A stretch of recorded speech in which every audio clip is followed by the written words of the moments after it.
everybody. Good morning. How you doing? Longshore and McKnight here on this Tuesday, presented by Bud Light. Easy to drink, easy to enjoy, in association with our good friends at Yellow Hammer News and yellowhammernews.com. And Barry's got his Yellow Hammer T-shirt on today, it looks like. That's right. I've got two yellow polo shirts in the rotation. This is the one that's truly Yellow Hammer colors. I'm a company guy here, and proud to be associated with them, as John is as well. Proud to have their support, proud to have your support as well here on the program as we get to episode number 252, which the song title should have been, Trump's campaign slogan back in 2024. Why something not? Like that. Sure.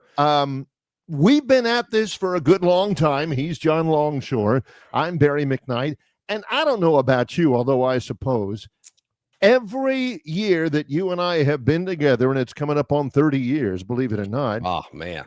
It's this week, not week 0, but it's game week of the first real week of college football. And even now, back even before we knew each other, back when we were little kids growing up in the South, you always get a little giddy this week, every year. We always look forward to it. We always little anxious, little antsy.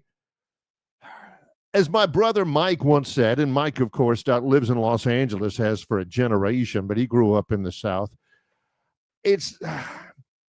I feel sorry for the Euros and the people from Australia or Asia who don't love college football, who don't even know about it. You know, how do they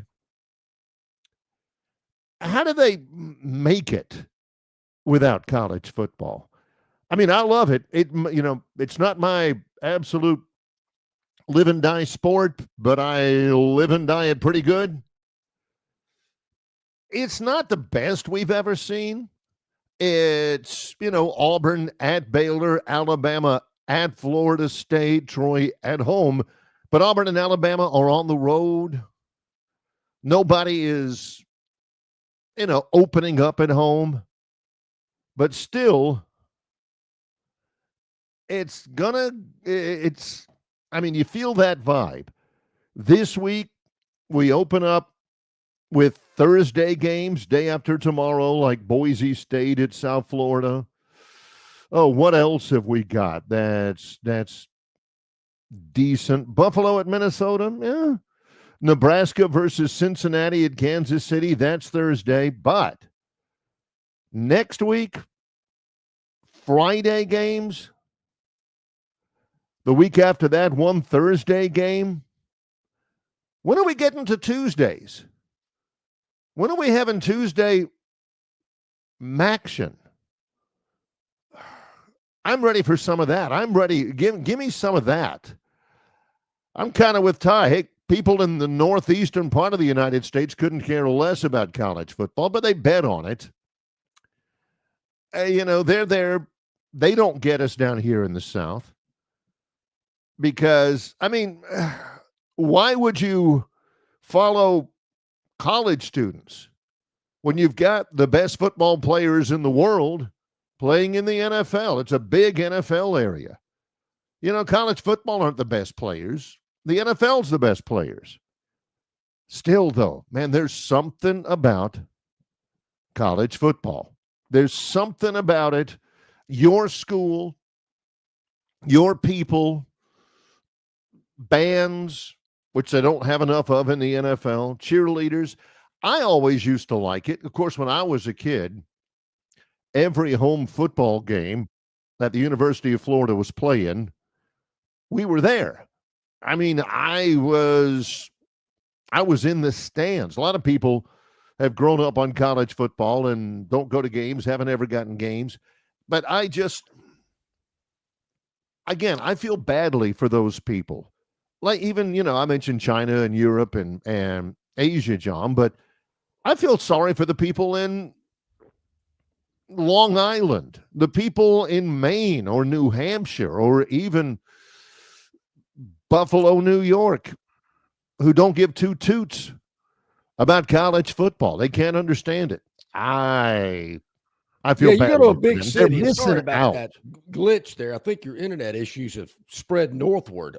Man, we had a big boom about 4 minutes ago. I guess the light still. Well, I don't know, but I'm on a MiFi card now, so I'm not really. Your Bud Light about sign is out, so yeah, you may be without some. Yeah, we could be, but anyway, we'll get that fixed in a moment. But yeah, big cities. You're right, Barry. College athletics is an afterthought. I can remember being in New York when the kickoff classic was in East Rutherford, and people up there had no clue what was going on. Games at the Rose Bowl, people in LA don't pay attention to what's going on with the college game, have no clue. So, you're right about that. I just don't get it. I mean, if you're a young American male, 12, 13 years old, or, a young urban professional in New York City or Long Island or Connecticut or something like that, and it's Saturday morning and you don't pop out of bed and check your phone and check the schedule. See if I can get this work. You have to get your before you're not even thinking about calling your man Saturday morning, John. I mean, you're not even. I bet if you go onto your betting app that you have on your phone up there, you get on your app and you get to odds. Okay, and you have to say, all right, where are the college odds? How do you even do that, John? Well, yeah, I mean, it's like being in a sports book in Vegas. You walk in there on a Saturday, big crowd, but Sunday, bigger crowd, much bigger crowd. And I remember, 30 years ago walking in there going, wow, what's with all these pro fans out here, man? Yesterday I thought was pretty big, but man, today they're all over the place. It's wall to wall. Yeah. There again, the NFL is nationwide, coast to coast. Whether you live in Boise, Idaho, or Shreveport, Louisiana, New York, or LA, somebody's watching the NFL. Not so much with college football, except this is just my feelings on it. Unless you're today's new word, Barry, is a brand. It's not a helmet team or a helmet game or a blue blood, as I've heard. Players aren't playing for, the good of the team. They're playing for, they're concerned about their brand. Yes. So as you've seen with announcements recently, 9 conference games, going to continue the big non-con. More on that in a minute. Right.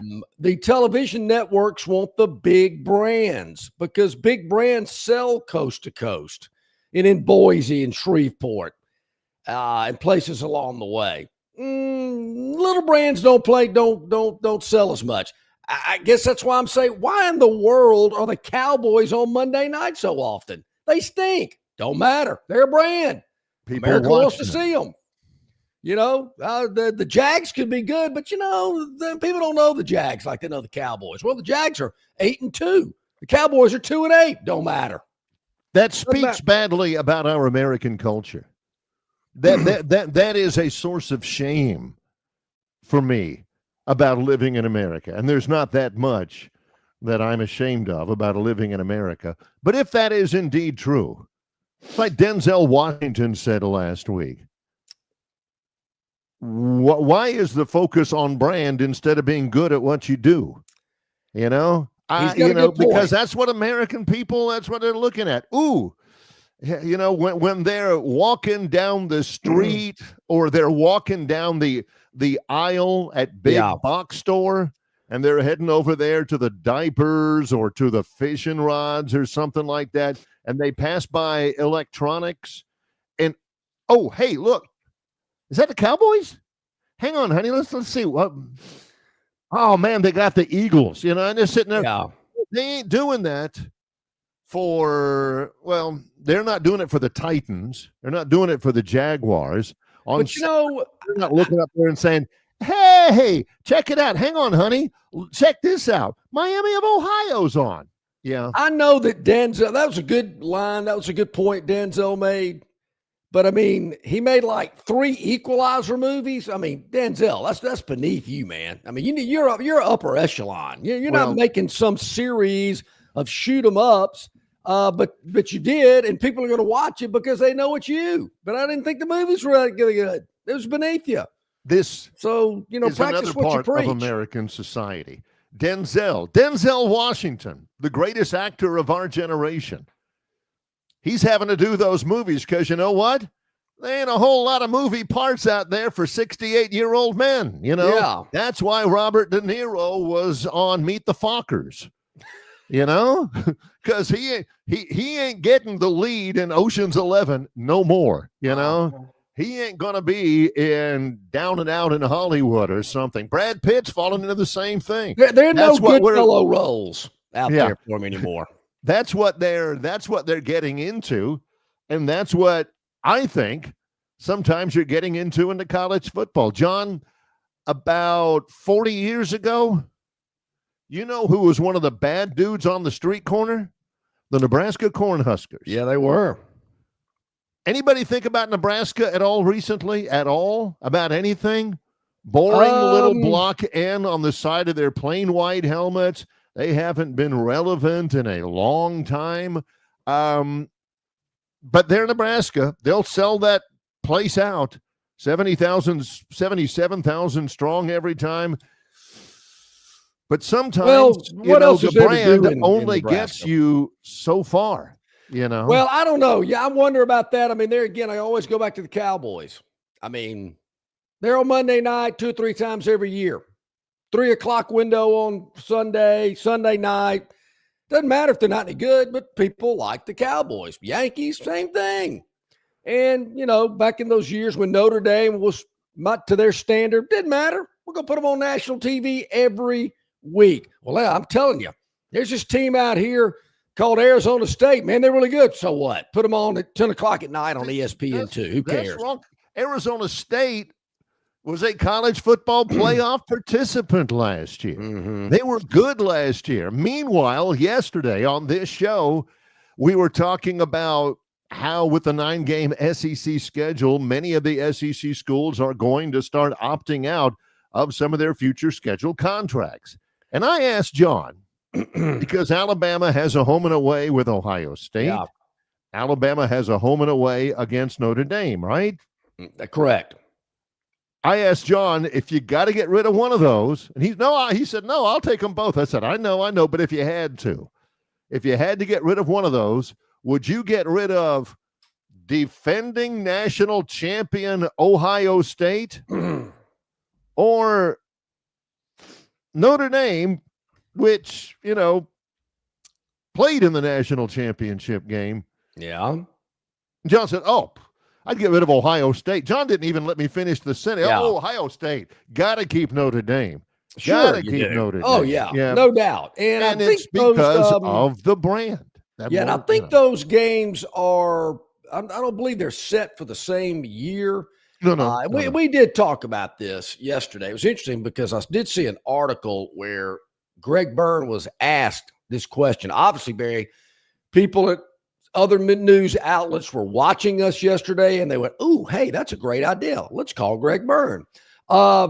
Just an idea I might have, because it's interesting that this article came out yesterday after our show. But it was basically about non-conference power, 5 opponents. You think John's not going to read that? You think John is going to say, no? Yeah, he is dissecting every word. I think there's some of these other schools, kind of like the ones we've been talking about, Barry. I don't know, the Oklahoma States, Minnesotas, Georgia Michigan Tech, State, big as day. I don't even think Michigan State was scheduled, but some of these other teams that they have on there, West Virginia. Sorry, hate it for you. You're out. You're done.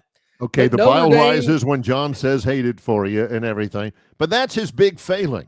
He only thinks about 3 or 4 programs are worthy of being true on somebody's non-conference schedule. So you guys just go about your way. In 28 and 29, Alabama's got Notre Dame on the schedule. It's interesting, Barry, next year, Alabama has West Virginia, South Florida, and Florida State. I wonder who gets the chopping block there. I tell you who I'd pick. And then you mentioned Ohio State. That game comes up a little bit later on. This is pretty interesting. Alabama, I believe it's in 27. Yeah, they play West Virginia. They go to West Virginia. And then Ohio State is also on their schedule. They going to play both of them? I wouldn't think so, but I would think they'd keep the Ohio State game. I would believe the fans would want them to keep the Ohio State game. Yep. Actually, West Virginia comes to Tuscaloosa right. in 27, and they go to Ohio State. I tell you another thing that's going to be interesting about that, Barry, with the 9 conference games, one year you're going to have what?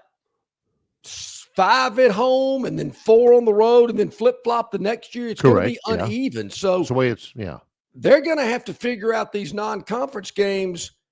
When they've only got 4 conference games, they got to make sure that non-conference is at home. Is at home, yeah. And, you may listen to John and say, well, that's no big deal. Just no, because they've got schedules too. And they want, whoever your big-time they've got to make sure that they have home games too. So it ain't as easy as you may think. John realizes that, but you guys just make sure. No, it ain't easy. Well, believe me. They could eliminate a lot of just extra work and being stressed out about it. Here's what you do. Greg Byrne, the 2 Greggies need to get together. Greg Byrne needs to call up Greg Sankey and go, Greg, look, I know you're working on schedules. I know you got this 9-game deal coming up and it's 5 and 4, but hey, we got Ohio State this year and Notre Dame this year. So you need to make sure our schedule, we got the 4 SEC games the year we got one of those guys in Tuscaloosa. You feeling me? Because we don't want to get rid of those 2. So what you do with the other 15 schools, I don't really care. But make sure you make that happen. This is the visual. This is my imagination, at least what John's thinking. Greg Sankey's going, okay. Now what? Go slower. What years? Okay. Meanwhile, Byrne is sitting with his feet on his desk. Okay, 29. Here's how it's going to look. Okay. Don't give us Mississippi State. Stop doing that. That's like giving your dad a tie on Father's Day. Don't give us Mississippi State. I'm tired of them. That's right. Blowing smoke rings while Sankey's talking. And then Sankey goes, well, what about Mississippi State? Who cares? I mean, so what? We're talking about us. Yeah, that's how you do it. So I will say, Barry, I'm a little nervous about how this is all going to shake out. I mean, I was excited to hear the news, the non-conference, they're still keeping the quality non-conference, but it's how quality there again. West Virginia, nah. Minnesota, no. That's not the quality non-conference matchup I'm looking for. They are the keystone universities of their entire state. And John's, again, he's only looking for about 5 teams. So if he's your athletic director, Alabama fans, you better get used to getting real sick of those same 5 teams scrolling on and off your home schedule. Well, lots to do today. Always geeked up about a chance to visit with Brian Matthews, AuburnSports.com. That's only just a few minutes from now. Coming up to start our second live hour, it's Travis Reier from Reier on YouTube. That's always quality as well. Glad you're with us here. It is our Tuesday show. He's John Longshore. I'm Barry McKnight. It's Longshore and McKnight in association with Yellowhammer News, presented by Bud Light. Score big savings at Stivers, Chrysler, Dodge, Jeep, Ram in Prattville during the kickoff savings sales event. New 2025 Ram 1500s up to $21K off MSRP plus 3.9% APR for 72 months or 1.9% APR for 72 months. It's your choice. New 2025 Jeep Grand Cherokees up to $11K off MSRP. New 2025 Jeep Wranglers up to $14K off MSRP or 1.9% APR for 72 months. New 2025 Jeep Gladiators, up to $13K off MSRP or 4.9% APR for 72 months. And Ram 2500s, up to $14K off MSRP.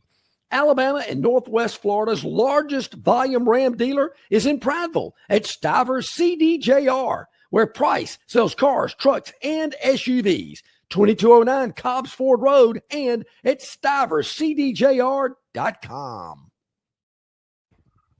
On the basketball court, the soccer pitch, or even the golf course, your crew brings their best not just for the win, but for that post-game celebration.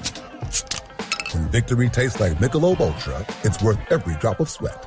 And if you don't win, you'll still get the beer. It's just on you. Superior is worth playing for. Michelob Ultra, 2.6 carbs, 95 calories. Superior light beer. Enjoy responsibly. Copyright 2025, Anheuser-Busch Michelob Ultra Light Beer, St. Louis, Missouri.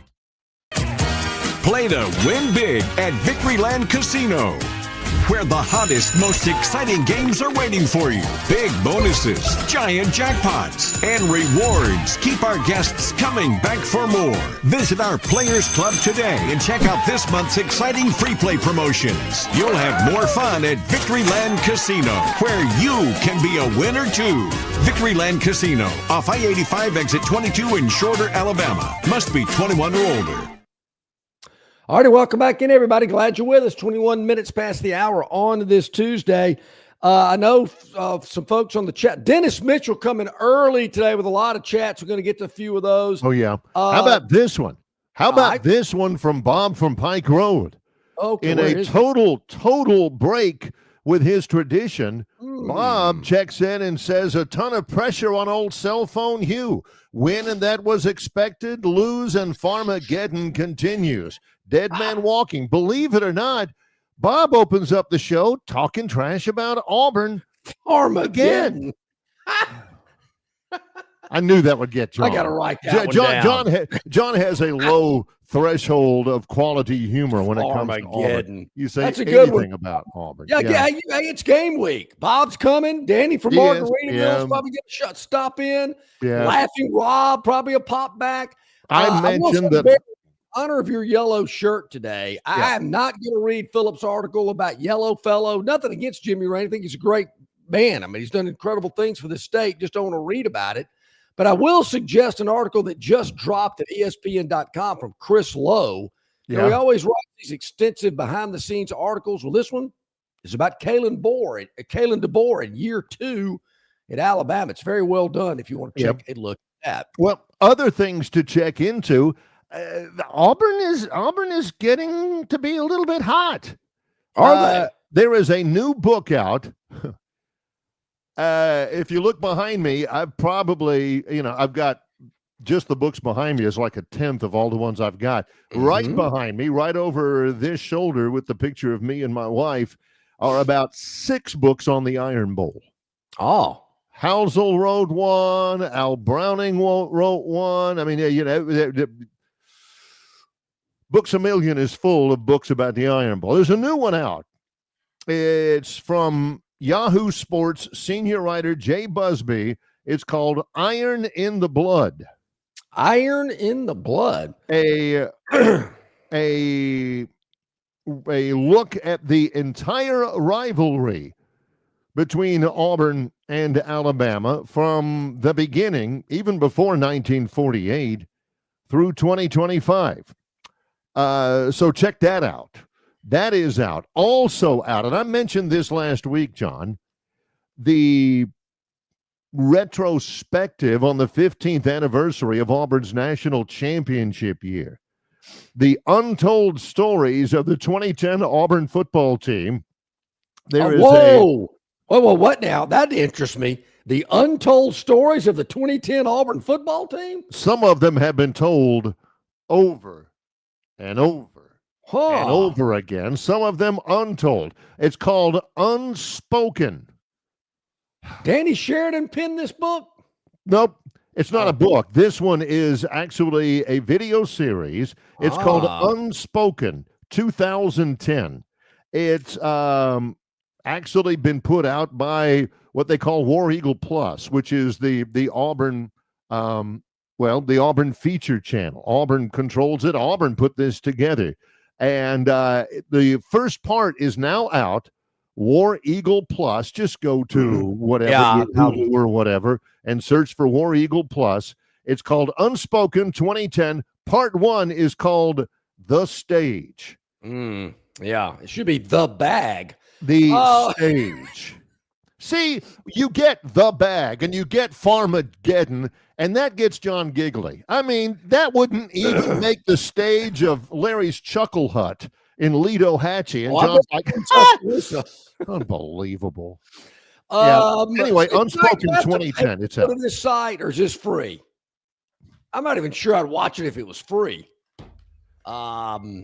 But hey, all you Aubies out there, knock yourself out. I mean, I'm telling you, a lot of good things have been going Auburn's way lately. Yeah. I'm telling you, I just hope they don't lay an egg in Waco Friday night. If all these good vibrations and all this giddiness that's going on over there. Whew. There is an excerpt out for that new book, Iron in the Blood by Jay Busby. The excerpt, and I may post it, How Gambling and Game-Fixing Allegations Nearly Sank Bear Bryant. We've heard about those. What was it, the Saturday Evening Post?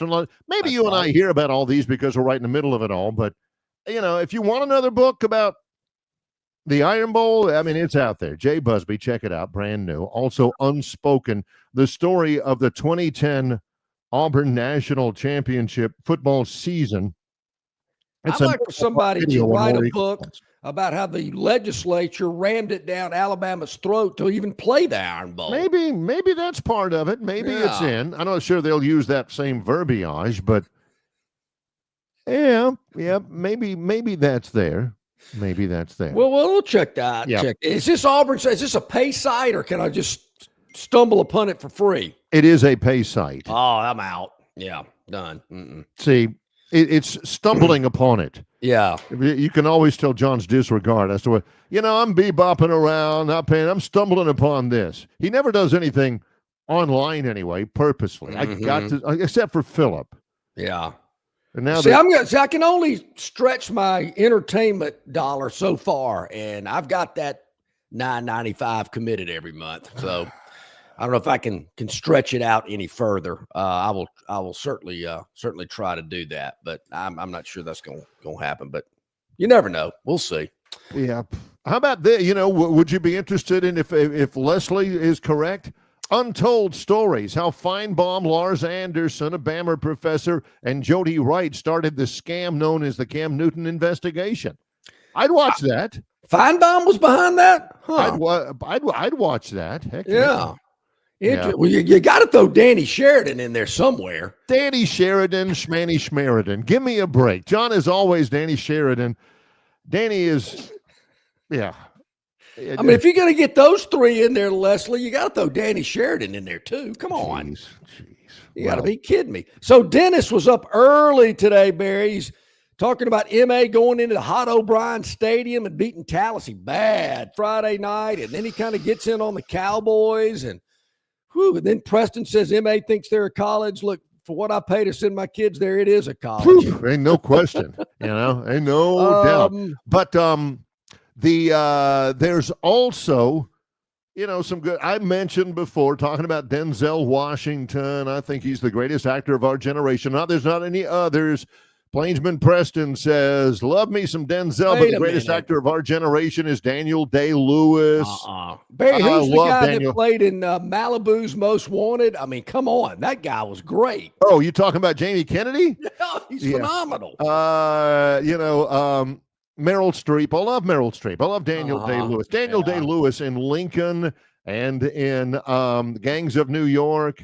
Absolutely amazing. Now, my buddy Ty says greatest actor of our generation is Danny McBride, who played Kenny Powers in Eastbound and Down. That's pretty strong as well. So, yeah.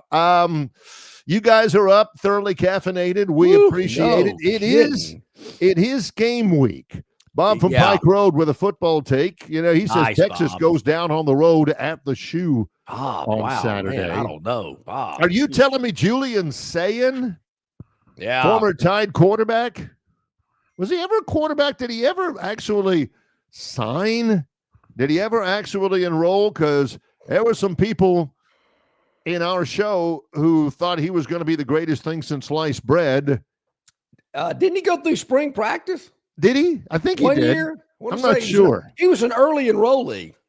There you go. Yeah. And then once spring hit and Saban retired, he moved on or something like that. So, yeah. So that's what we want from you guys. We want energy. We want all of that. The issues of the day, time to start getting your thoughts together. It's time to start buffing that crystal ball, John, because not only do we want your opinions on college football, the Auburn-Alabama game, we'll certainly give ours, but maybe a diamond in it for you. Who knows? You're right about that, Bear. I'm glad that you brought that up because we've had a lot of people emailing and texting us about what we've got going on this year, and we're very excited about it, Bear. You got an opportunity to pick the correct scores in both the Auburn and Alabama games each and every week. It's Marguerite's 1-carat diamond giveaway. That's right. It's a $500 lab-grown diamond that will be up for grabs each and every week.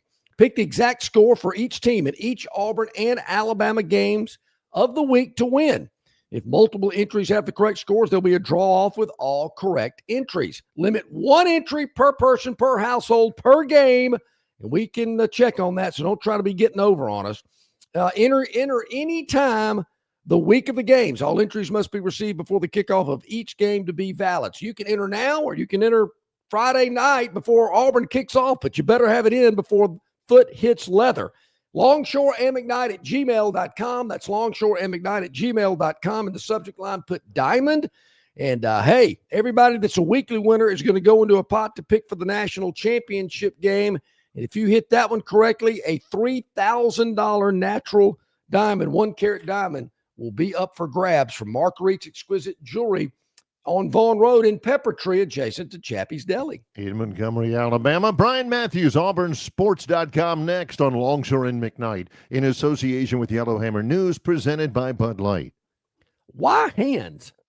At Hands Heating and Air, you get this area's highest-ranked service provider with 24-hour repair service, no overtime charges, and their same-day service guarantee. Plus, instead of other companies' 30-day repair warranty, Hands gives you a 3-year repair warranty. Hands Heating and Air is here for you 24/7, 365. And service is not just something they do, it's their way of operating, for you in mind. All of Hands employees are trained to adhere to this standard.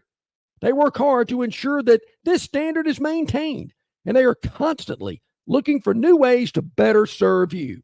Call Hands Heating and Air today at 508-5382.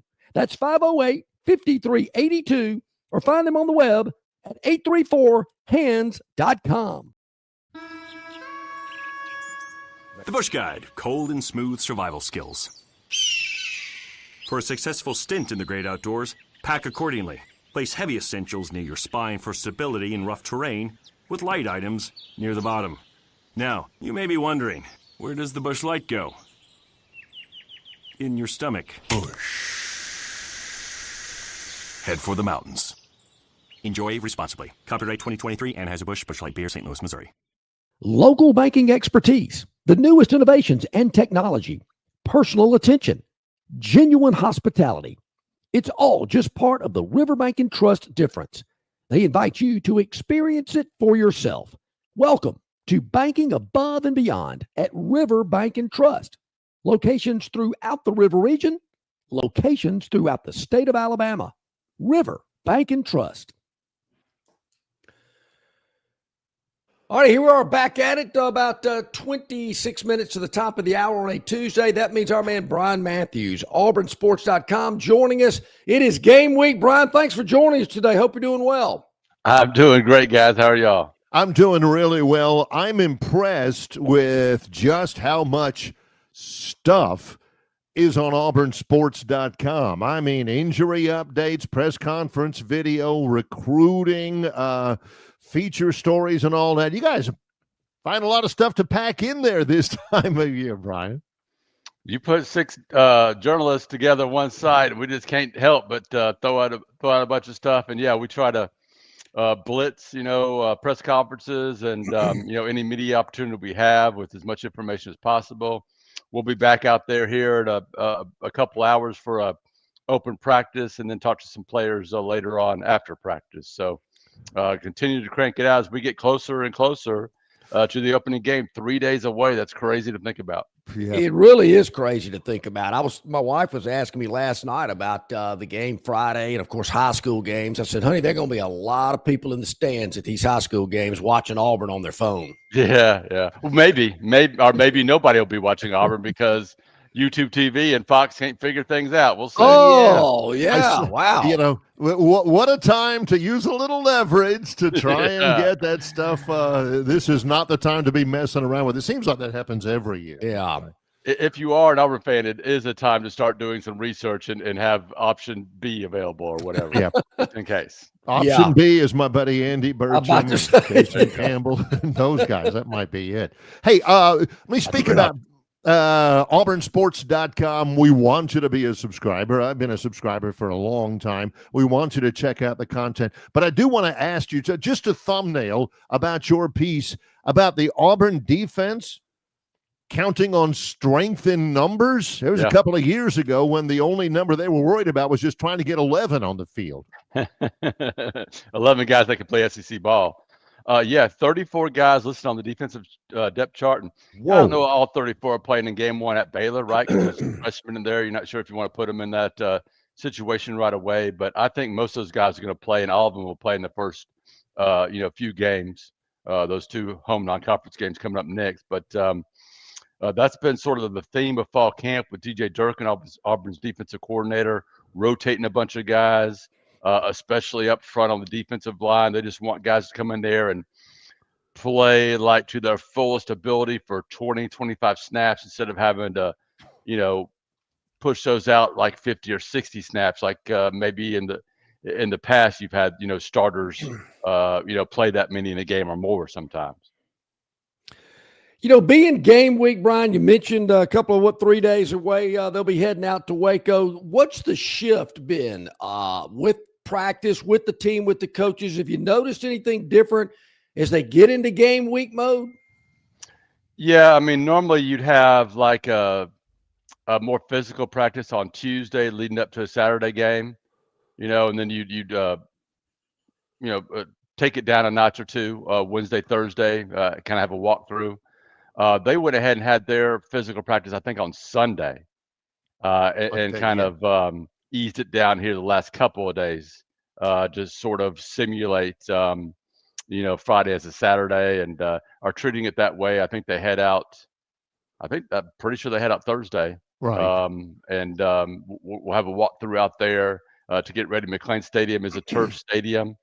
Of course, they've got the indoor turf here they can practice on, but still it's a little bit different playing outside on it. And they'll get their feet under them and see, what shoes work and get all that settled when they get out there and get ready for the game Friday night. Let's talk about the game Friday night. We've heard chatter, and it's getting a little bit more pronounced as the game gets closer. People point out that 3 of Auburn's first 5 games are against Power 4 opponents on the road. And people are positioning this as, man, it would be huge for Auburn to gather momentum if they win it, and if they don't win it, then the Wolves are howling for freeze again. Is it to that degree of extremes as far as what this game is riding upon? I'm afraid it is, and I wrote about it. But you build up a lot of optimism in the off season. Sure, I was doing a local show yesterday, and I was amazed by the number of calls of people talking about how good Auburn's going to be this year. I'm like, what are you talking about? But this is what happens, and it's great. This is college football in the South, right? But I think all that could be shattered, in one night in Waco, Texas, right? And if you look at Auburn's schedule, you lose to Baylor, then you've got to go on the road to Oklahoma, to Texas A&M, Georgia at home to close out that 6-game stretch. So there's a possibility you could be 2-4, and people would be really upset if Auburn started this season 2-4. Really, really, really upset. Ooh, yeah, 2-4. is much easier, right? One ranked team, that game is Alabama at home. So there's a chance to make a real run, but you don't want to get into that 2 and 4. No. Well, I totally agree with you there, Brian. I mean, I've talked about it all summer long. The first half of Auburn's schedule, if they can get through that part with 1, maybe 2 losses, I think they're in great shape, because the latter part of that schedule, very manageable, very winnable. Everything looks good. You got Bama at the end of the year at home, got a little momentum going. But if they come through that maybe with just 1 loss, or heck, no losses, watch out. Yeah, I mean that's a team that's going to compete for a playoff spot. That happens. I think 3-3 is acceptable, because that gives you a chance to have 8 wins go into the Bama game, and maybe play it for a 9th win, and that puts you at least in the playoff discussion, right? You have that 9th win in the SEC. So, not saying Auburn is going to be a playoff team, but I'm just that would be kind of like 9-10 wins is like the upper limit of what you feel like this team can reach. And it's preseason. Who knows what Auburn can be? I will say this. I was thinking about on my walk. What is Auburn most famous for in football? It's probably coming out of terrible seasons or terrible runs with magical seasons, right? I mean, especially in the last 20 years. Oh, yeah. You can go back to 1993. You lose the best coach in Auburn history. Pat Dye has to resign. Terry Bowden comes in. Auburn goes undefeated.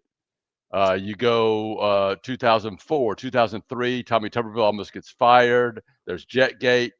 Auburn comes back, goes undefeated, does win a national championship. I'm sorry, in 93 they won a national championship. Yeah. What am I thinking? Got to get that 9-time national championship mentality right this morning. My bad.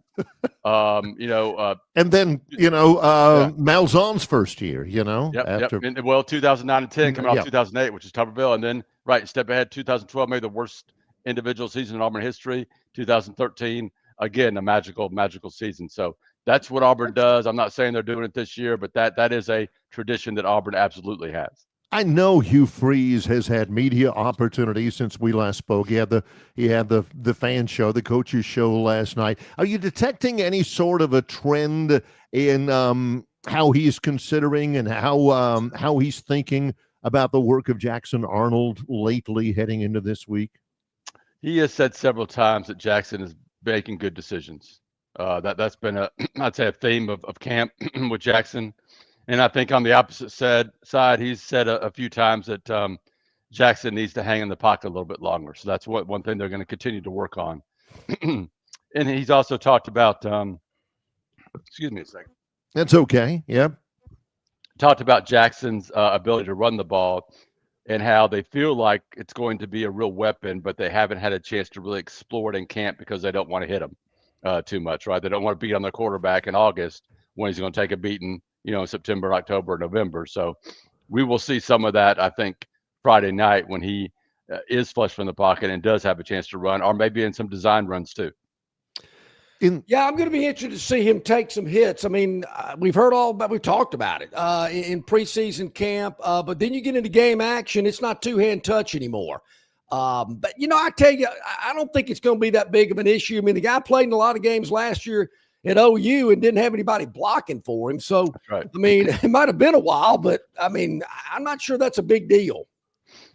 Well, it can be, I think, if that pressure takes you out of your game and you start putting that pressure on yourself and you start making mistakes. But you're right. He was under tremendous pressure at Oklahoma. 50 sacks that team gave up last year. Not all Jackson, but that's just an indication of what that offensive line, that pass blocking was like. And I think Auburn should be much, much better than that. At least that's what they should be. We'll see. Again, that's a Missouri thing for me, that offensive line, the quarterback position. But it sort of feel like Auburn's offensive line should take a big step forward this fall. I'm not going to stick you with coming up with a number, but who are the most likely freshmen that you would expect to play and contribute? Well, Omar Madison is one to watch on offense, although I think this game on the road in a tough environment, this might not be the right game to put in a true freshman at running back, because you're going to have all these important pass blocking duties. Aranda and Baylor's defense likes to do all these, what they call the sim rushes or whatever, where they fake one way and come another, and that can be confusing, especially for a freshman. So, but I do think he's going to be a big part of this team so far. I think you'll see a number of freshmen on defense. You're going to see you've talked Jordan about Crawford. Yeah, you've talked about Elijah Melendez before to us. Yep. Think You're going to so? see him and Bryce Diaz at linebacker. Elijah's a big, physical, fast, athletic middle linebacker. Looks like a future NFL player. And Diaz, I think he's only listed at 6'1", 215 or something, but he looks so much longer out there on the field. It surprises me. But I think both those kids are special players, and you're going to see them get better and better as we go forward. I think Jordan Crawford, the big nose guard from Birmingham, is going to play a lot, and we'll see him early on in that game. And then I think you'll see some secondary players, Eric Winters, a freshman, Anquan Fagans, a freshman. I think we'll see those guys probably Friday night at Baylor. Offensively, maybe the wide receiver, Sam Turner. He certainly showed some really positive things throughout camp and is in the wide receiver rotation, probably the 5th or 6th guy there. So I think we'll definitely see him. Brian, Christmas came early for me last week when SEC Commissioner Greg Sankey said that the league would go to 9 conference games in 2026. You'll have 3 permanent. It was nauseating here, man. Good gracious. Yeah, John. You know, I just thought that having the Bud Light girls in the background doing the cheers and having the pep band back there was a little much from him. Let me collect myself and readdress this question.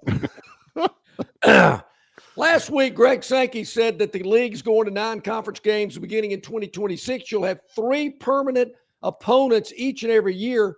Who should Auburn's 3 opponents be?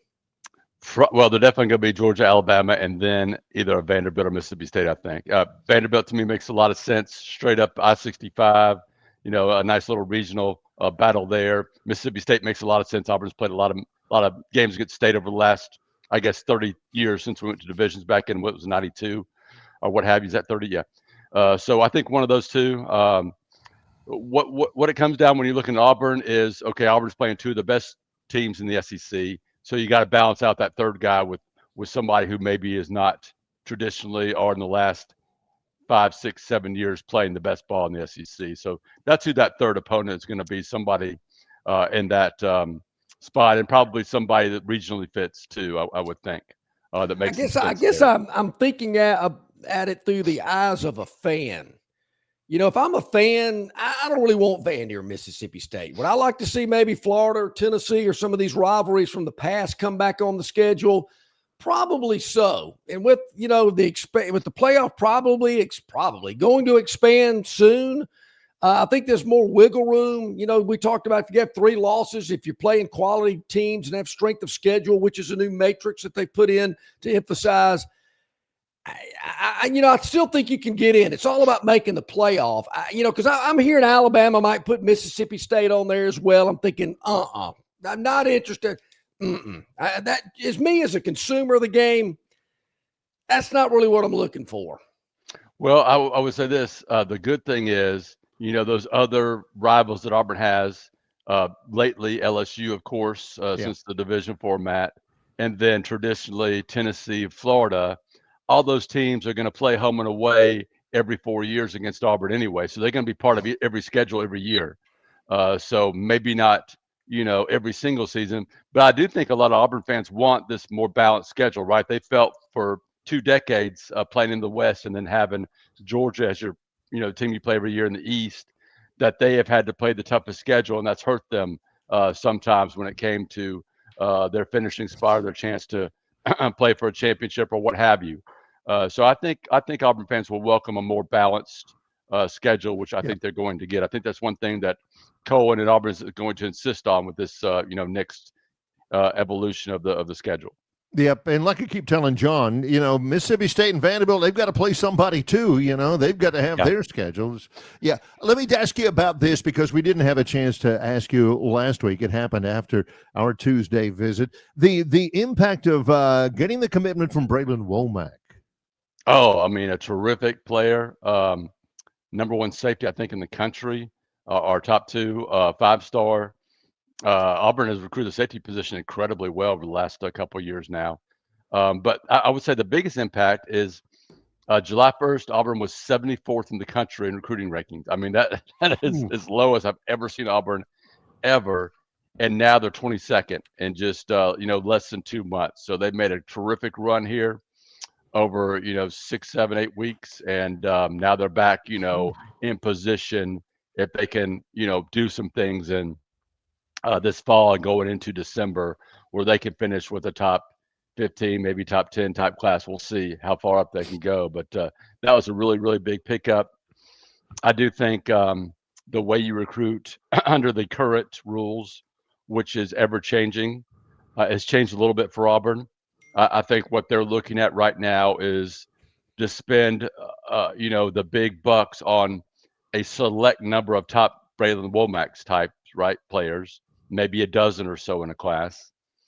Fill out the rest of the class, maybe a half dozen or so, with guys they think have high upsides, guys that might normally sign with a smaller school, right? But Auburn sees something in them that they don't have to invest a lot of money in them to get them to Auburn, and then fill out the rest of the roster through the transfer portal. I think you're seeing Auburn shift to that kind of model for now. We'll see what changes come in the near and far future as far as talent acquisition and payouts and all that stuff. I'm still going back and forth. I've had a lot of people ask, "Who do you like? Who you think?" I mean, I've kind of gone back and forth, similar to this point spread. Auburn was a favorite, then Baylor became a favorite. Yeah. Now Auburn's back a favorite. Is there anything about this Baylor team that Auburn fans ought to be looking at or aware of or focusing on Friday as they watch the game? I'd say their quarterback's pretty good. He had a great second half of the season. So he is definitely one to watch. He's a guy that's not super, who's going to run away and hurt you with his legs. So he is a target that Auburn, I'm sure, will go after and try to pressure, but really played well down the stretch. They've had a lot of personnel churn. So there's a lot of questions about, how good are they? Sometimes you never know.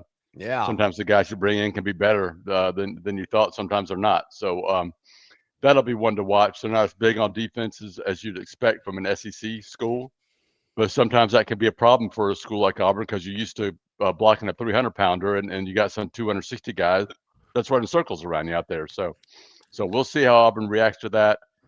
But I think this is a decent matchup for Auburn. I think offensively Baylor should be good, but I think Auburn's pretty good defensively. And then I think Baylor has some work to do on defense to bring that team together. Well, we always appreciate and enjoy your BMAT's Monday Musings, which is always a little bit of time on a musical journey. Next week, I want to get a movie review out of you. I know you've watched the first episode of Unspoken 2010. Next week, when we have a little more time, we may ask you about that if we can fit that in from the post-game reaction. I want a leader, not a loser was prominent in the opening act, John. I just that's the infamous call from that fan at the Robert O. Pitts Auburn Opelika Airport when something about 5 and 19 or something, I believe. And I think a lot of people think that's when they brought Chiswick in, but that was actually when Jay Jacobs and the president returned after, I think, going out there and talking to him or interviewing him or whatever right before they announced him, I think. So that's much watch TV. Yeah. Hey, again, as we opened up the segment with, you guys got so much stuff on the website. Tell people how they can access it. And I know there's a special going on. There is. I think it's $1. Is that right? That's crazy. But you can sign up for $1, get all our coverage throughout this week and moving forward into the season. And we will have blowout coverage of practice and talking to players and video today. I'm about to head over there, and plenty more leading up to that big game against Baylor Friday night in Waco, Texas. Give us a try at auburnsports.com. Follow me on socials at BMATAU. Excellent. If you're not in Waco and you're watching the game, make sure you dip those chips in some of Uncle Keith's red sauce, right? It's very delicious. Give it a try. You'll absolutely love it. Homegrown right here in the state of Alabama. Appreciate you, Brian. Thank you. Appreciate you guys. Take care. All right, buddy. Thank you so much. Great stuff always with Brian Matthews, auburnsports.com. Man, love his contributions to the program. Is it time for a break again? I've gotten to see. I'll come back and discuss this when we get back from the break before Travis joins us. Longshore and McKnight in association with Yellowhammer News, presented by Bud Light. Uh-oh. Give me a moment. Internet issues? Here we go.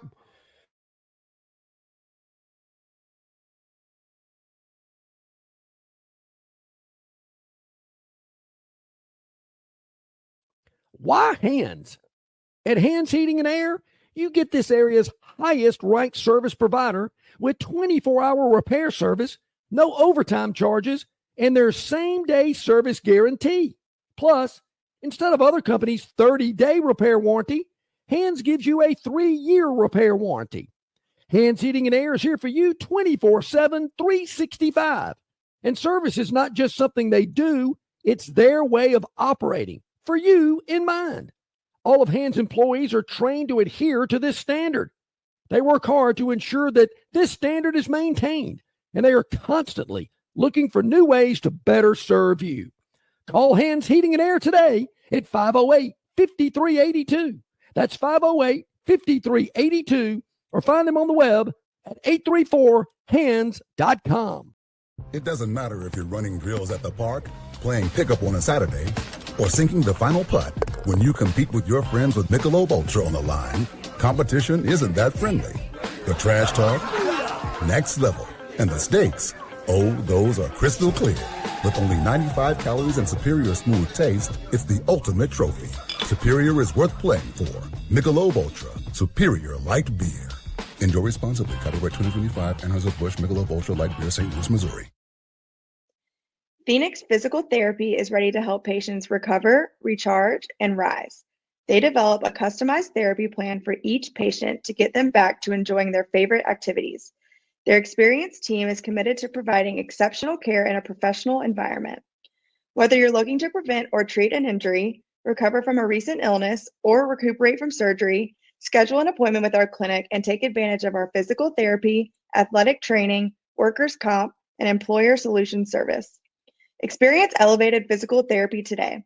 Call Phoenix Physical Therapy at 239-9316. That's 239-9316.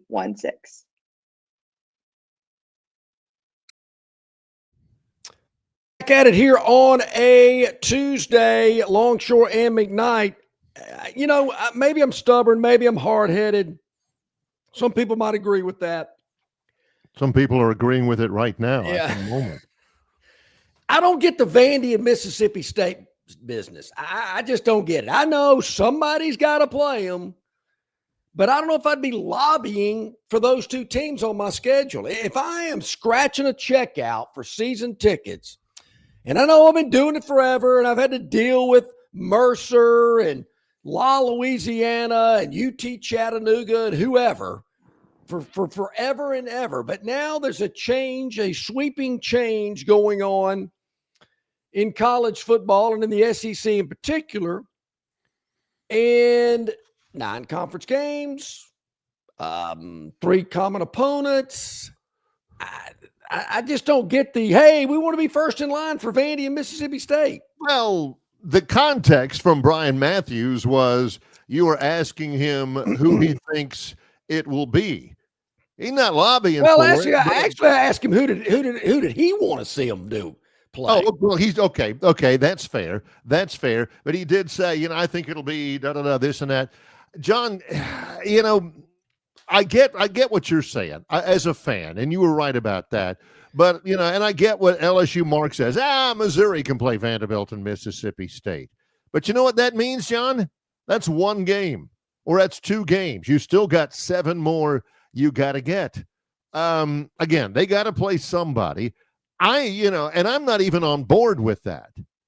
I mean, I'd love for it to be Florida. I remember some terrific games. If you're just talking about that, about history and all that, some terrific games against Florida. Tennessee used to be a big deal, but everyone can't be that way. You've got to get into logistics and, you've got to this here. Okay, but that can't be here because we got to have them over here. It's like putting a puzzle together, John.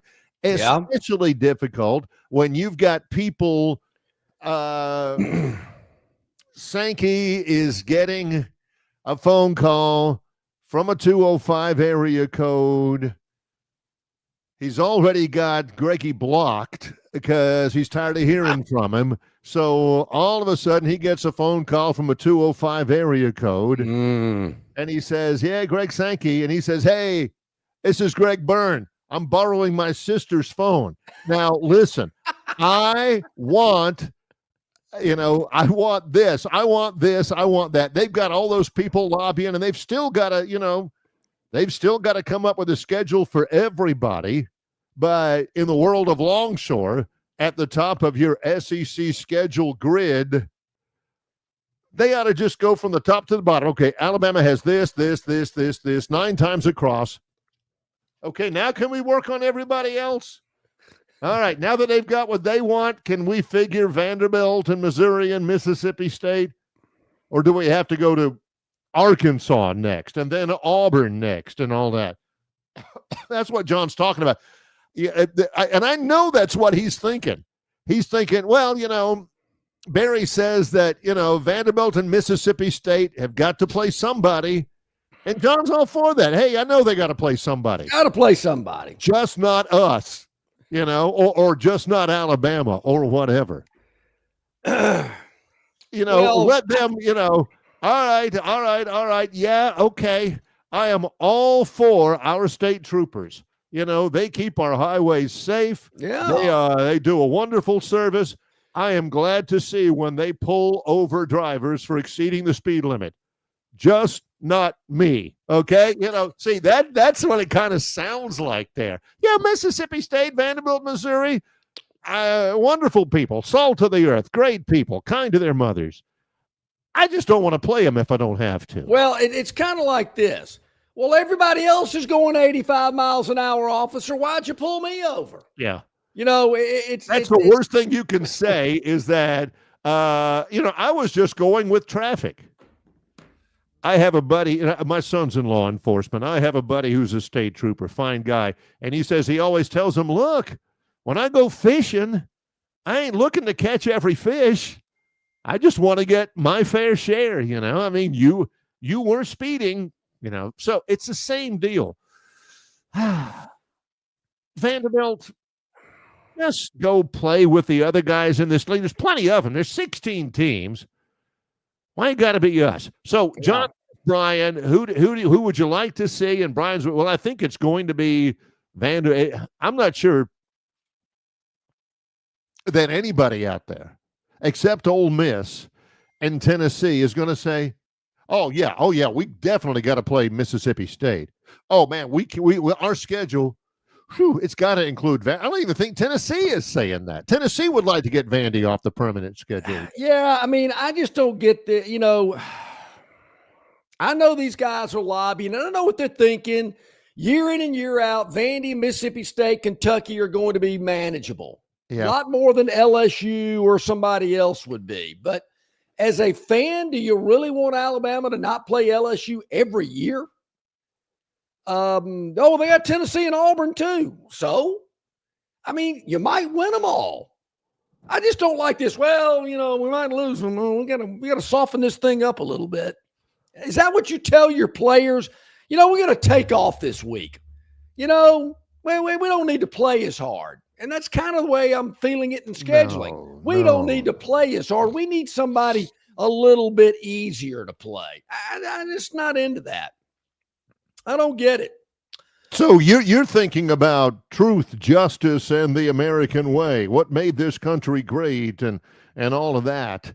So this is John's diatribe against those insidious forces that are trying to weaken this great country of ours by insisting that Vanderbilt and all of those are well. Let's look at it. And I know Travis you is say about what you want to about us, but I'll not have you trash the United States of America. Well, let's look at it this way, Barry. If I'm Vanderbilt, I'm probably going, hey, we want Mississippi State, Kentucky, and Arkansas every year.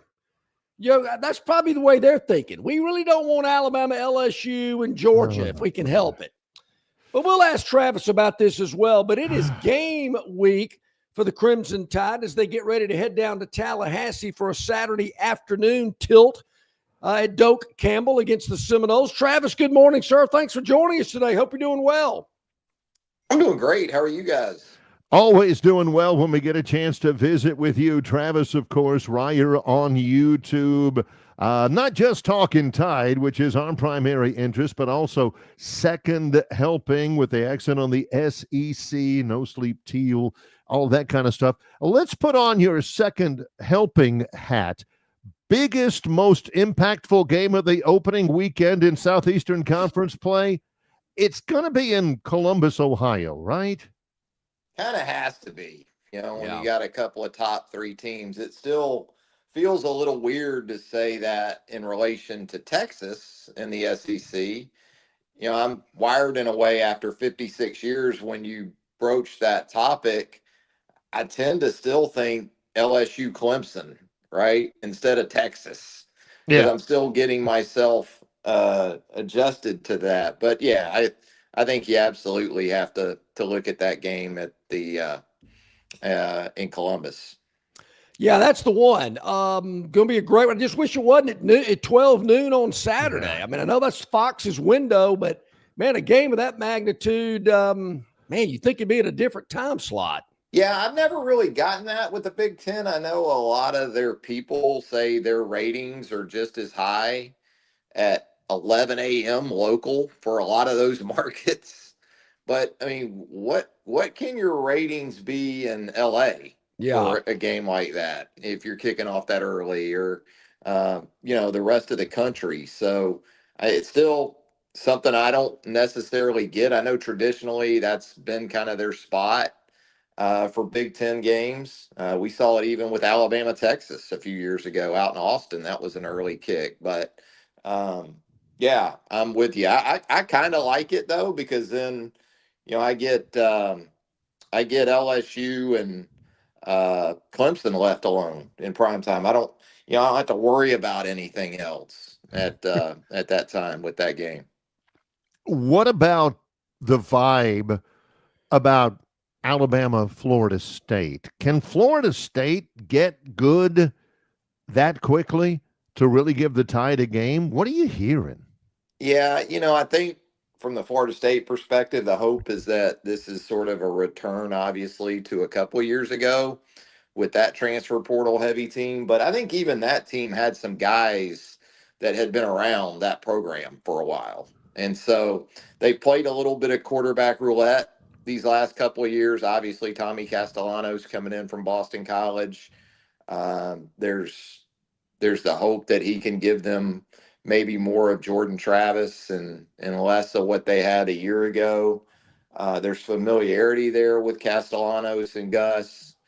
He obviously was a guy that started his career at UCF before moving on to Boston College. Right. That's the thing about this game, is just the transfer aspect to it. Yeah. Especially from the Florida State side of things. And, you think of offensive line as a developmental position, right? Well, all 5 of Florida State's projected starters at some point have transferred to Florida State. There's not one of them that's an organic type of Florida State guy. And even Alabama, from that standpoint, if Jaden Roberts can't go, you're looking at 3 transfers in the interior of that offensive line. And really, you could say 4, because technically, I guess Caden Proctor transferred for a minute before coming back. So it's just crazy, how the game has changed even in 4 or 5 years. But I think for both these teams, sort of the narrative is we're going to be better than last year. And I think the narrative for both the fan bases is, well, you better be. Yeah.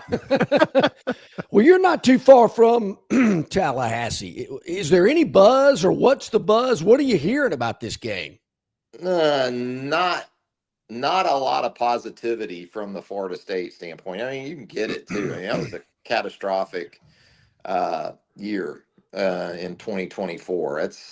That's as bad as it gets for that program. So there's pessimism, I'd say, at this point in terms of this game on Saturday. Now, I think a lot of Florida State people look at it still, maybe not so much Tommy Castellanos based on his comments leading up to this game, but there's sort of this dread I get from some Florida State fans. I know, well, yeah, We've made a lot of changes to our roster. We've hit the portal again, but we're not very high on Norvell. We're just assuming Alabama's going to clearly be the better team.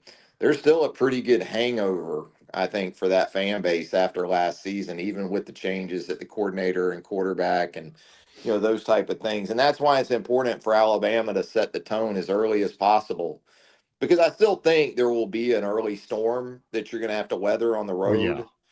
I made the comparison last night on our channel to me, it kind of feels like when you go into Columbia to play South Carolina. I mean, early on, when you go to Williams-Brice, regardless, those fans, God bless them, they bring it no matter what. But you can take them out. They can kind of revert back to, here we go again, itis, I call it. And that's what you want to do with Florida State as quickly as you can on Saturday if you're Alabama.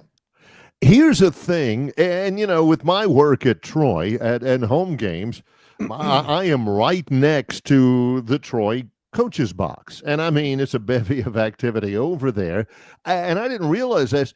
There was a question in the press conference to DeBoer the other day when he was asked, "What is up with only having one assistant coach in the booth?" And that's Ryan Grubb. I never thought about this, but he says, "Man, we got iPads now." Yeah. It is. It's very, I talked about that last night too. It really changes the dynamic because the old eyes in the sky thing aren't as important now, because you literally have in your hands play by play what happened. So it's another change to the sport in the last couple of years that's changed some things. And then, the advent of the analyst has become so big, and we really don't have a cap on staff anymore, so you can have 13 on the field assistants, and then you can have 5 or 6 analysts in the box that are the equivalent of assistant coaches. So, just the staff sizes have changed, especially at the P4 level, to the extent where it's not as important. And I guess, the thing I don't want to hear from head coaches post game anymore is that I need to look at the tape, right, before they'll comment on sort of game changing plays or busts or interceptions, turnovers, those type of things. Oh, you've looked at the play probably 6 times but before the end of the game. So no, we don't really need you to look at the tape anymore, Coach. Just go ahead and tell us. Travis, what running back will get the start Saturday afternoon for Alabama? Great question. Really for both teams, because I would think it's an or situation, a classic or. If you had a depth chart, which Alabama under Kalen DeBoer, I think that's more of a game day thing for them, maybe later in the week. But that's a tough call right now. I would assume either Daniel Hill or Rich Young, but I won't be surprised regardless. The only surprise would have been if Jam Miller was healthy and he didn't start the game. Well, anything beyond that, it just won't surprise me if it's Daniel Hill, if it's Rich Young, Dre Washington, really kind of, any of those 3 or 4. It wouldn't, I guess Kevin Riley would surprise me a little bit. It won't be A.K. Deere, the true freshman. Yeah. So, one of those 2 between Young and Hill would be my expectation. I think it would be kind of a good story, and I'm expecting it to happen. Roydell Williams starting against Alabama at running back. That's an interesting. That's the depth chart designation that Florida State put out yesterday, but and it wouldn't surprise me if he starts the game. They have 3 backs that they kind of highlight as starters on their depth chart, but I think Usma Kroma, I believe is the pronunciation, a true freshman for Florida State, who they kind of have sort of buried on that depth chart. Everything you hear about this young guy is that he is going to be the real deal. And you watch his high school tape, 6'1", about 210, 215. They flipped him from Georgia, actually. He's a Georgia guy. And they were able to flip him from Georgia. I fully expect to see him on the field Saturday. Now, again, it may be Roydell, one of these other backs that opens the game. But the dude with the upside, and maybe as early as Saturday, is Kroma. That's one of the reasons why we love getting Travis on. That's great insight. I had heard about him, but I had forgotten about him. I didn't. Man, if he's in the mix early, they really must be thinking something of him. Well, okay, I guess it's time to ask this question. Here we go. I've been talking about it for 3 days. Really looking forward to getting your thoughts about it. Thursday, Greg Sankey says we're going to 9 conference games next year. They'll keep the power non-conference opponent as well. Happy to hear that. Travis, in your mind, who would you like to see Alabama's 3 common opponents be every year in the SEC? Well, if you want me to put my ESPN hat on, I'm going to say LSU, Auburn, and Tennessee, right? Mm-hmm. Which takes me back to how much will the television deal have to say about those? I mean, if I'm ESPN, that's what I want. But if you do it like that, I don't know how, from a competitive balance perspective, you do the rest of the schedule. Yeah. You know, if you're loading up Georgia, Alabama, LSU with the sort of premier permanent opponents, aren't you going to have to balance that in a way where those teams might not play some other premier teams in the league, except for very periodically? There has to be some of that, I would think, thrown into the mix. So, I guess it's kind of how you want to truly balance things competitively versus, the games ESPN is kind of not. ESPN didn't write that check not to have Alabama Auburn every year, or even LSU Alabama, or Tennessee Alabama. Mm-hmm. I mean, that's what you're paying for in large part if you're ESPN. But as a part of that, on the other side, from a league perspective, you're going to have to balance some things. And that's understanding things are cyclical. I mean, right now, Tennessee and LSU especially are just from an impactful game on the conference and even national levels, that kind of game. Now, the Iron Bowl, Auburn hasn't been that team of late, but even still, the rivalry is what it is. The old records out the window type of thing, and record books out the window. And on top of that, even when Auburn hasn't been great, the games have still been pretty competitive. So, you take that into account too.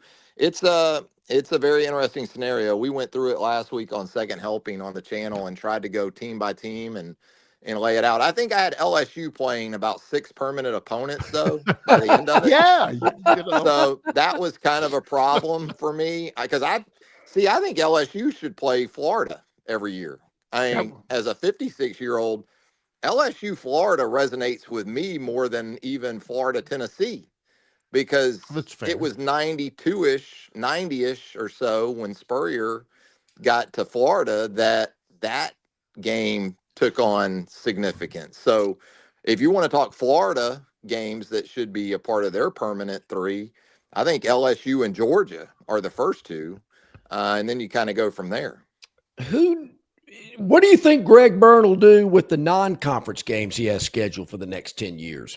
Yeah, I mean, that's going to be fascinating. And, I know from the Alabama perspective, you still got a game with Florida State. You've got, I think, a series with West Virginia. You've got Notre Dame down the line.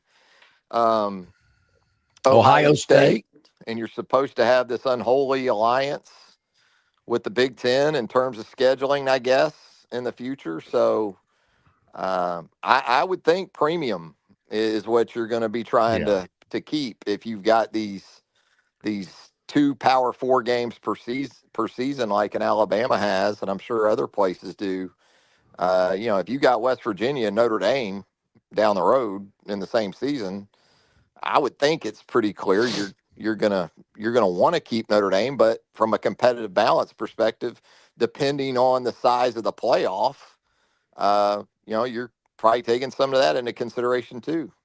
I was thinking of you on Saturday, thinking of you with a smile on my face, Travis, because this was a Travis Reier game right here when You got a Japanese kicker who learns how to kick on YouTube, and he hits a field goal for Hawaii at the very end to not only beat Stanford at the Horn, but cover.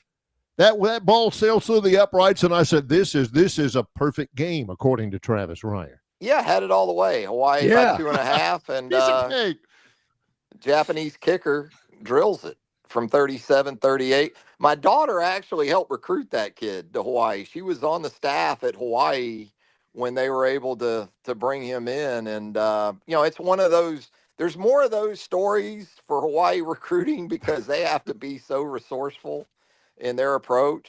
But she was the first person I texted because I knew she would get such a kick out of it, literally.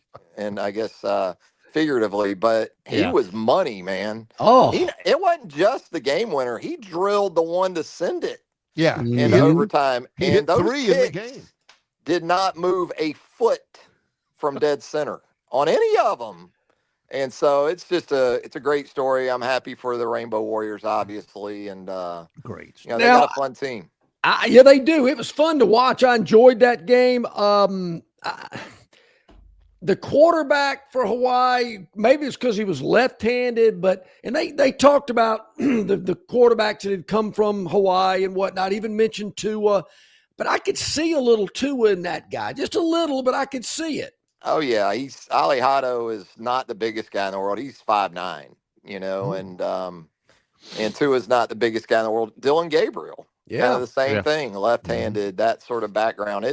Mackenzie it's kind of uncanny, right? That you've got maybe 3 guys that sort of fit that mold, but they're extremely high on him. They just got to keep him healthy. He had an injury in the game and showed a lot of resilience and grit in finishing it. But they got a chance this year. Not look, they're as I know and they're under-resourced and it's tough. And that it sounds easy because it's Hawaii, but it's not an easy place to win. And, I just would like to see him have a nice run here, especially with Ali Hado at quarterback. All right, Travis Ryer on YouTube, talking Tide, second helping, no sleep teal and all of that. What's next up? We're going to have a second helping coming up as we preview week 1 action in the Southeastern Conference with Brent Beard. Chase Goodbread, the Tuscaloosa News, we will get together for Talking Tide on the channel to preview Alabama, Florida State a little more extensively than we did even last night on the channel. And then, we also yesterday had our No Sleep Teal show, show that we talked Jacksonville Jags and the NFL on, sort of projecting strengths and weaknesses for the Jaguars 53-man roster. So a potpourri of content there at Ryer on YouTube.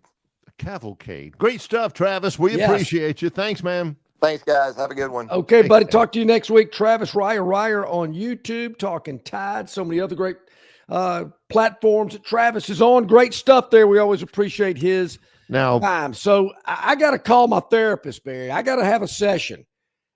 This is going to drive me insane until I get the official announcement who everybody's 3 common opponents are. What's the non-con going to look like?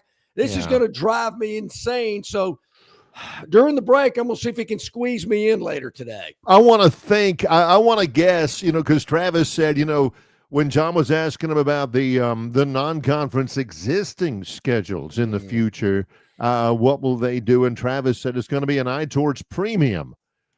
I'm looking at the Alabama future schedules right now, and I know that there's a couple of them on there. State institutions who have played at a high level that John does not consider There's premium. only one so-called, I don't know if I should phrase it this way, mamby-pamby type team that I would suggest they keep. That being Boston College. I knew it.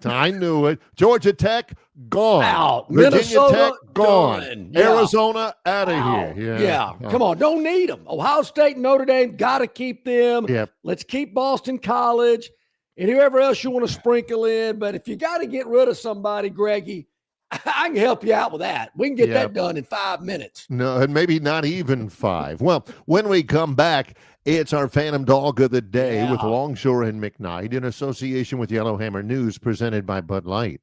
It's the kickoff savings sales event going on now at Stivers Ford in Montgomery. New 2025 F-150s up to $16K off MSRP or 3.9% APR for 60 months. New 2025 F-150 STX 4x4s, sign and drive lease for just $499 a month.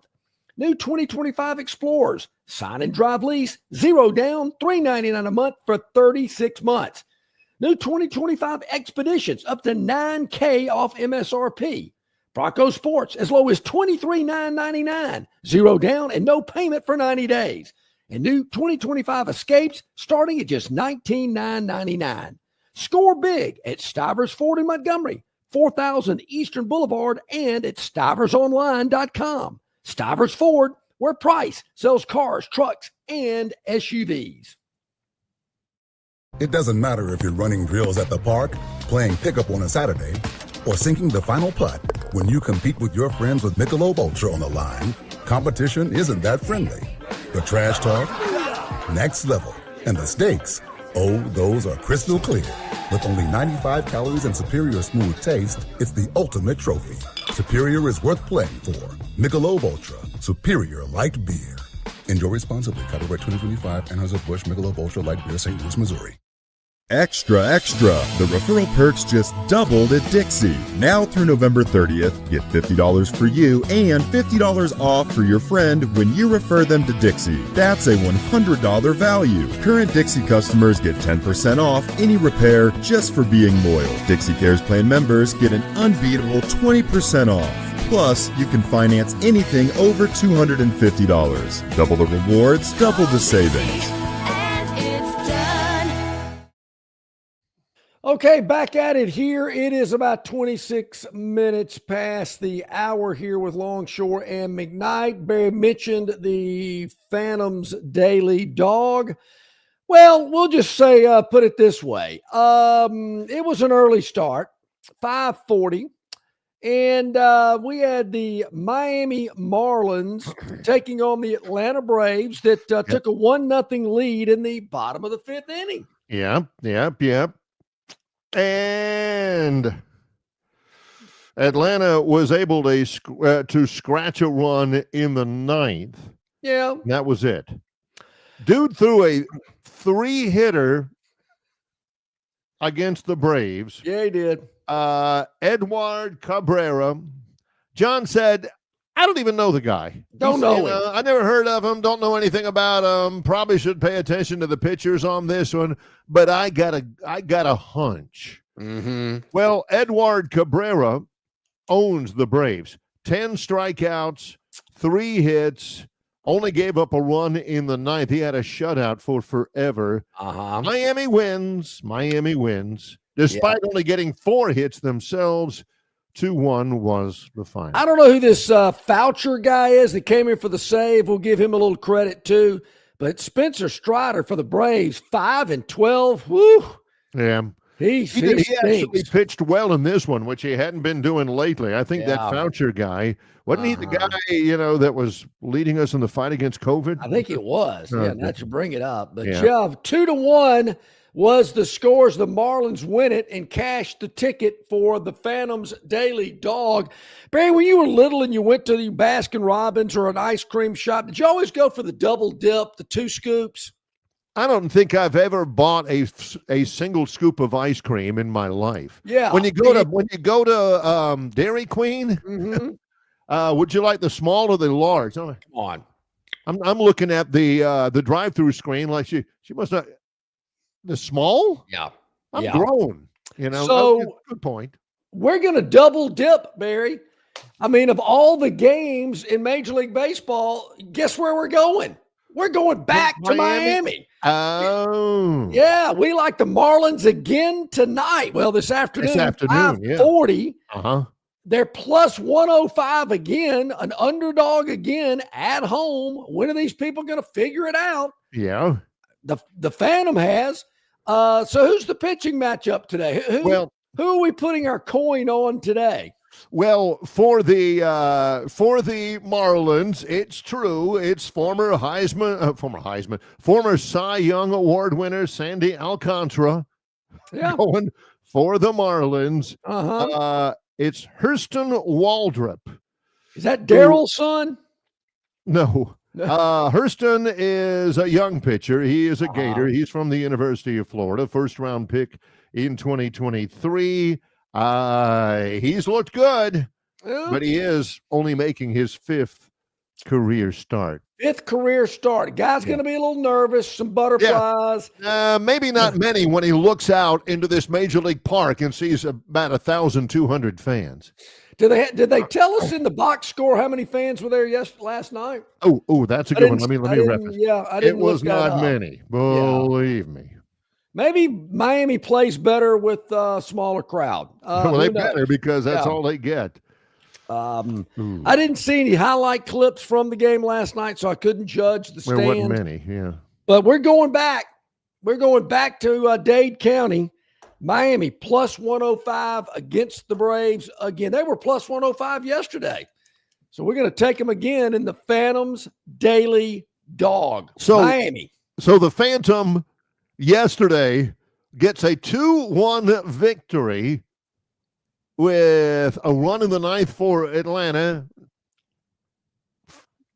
Barely gets the W, and he says, set me up again. Here you go. Same deal. Exactly. When you're hot on the dice table, you tell that stick man, just press them all. Let's go.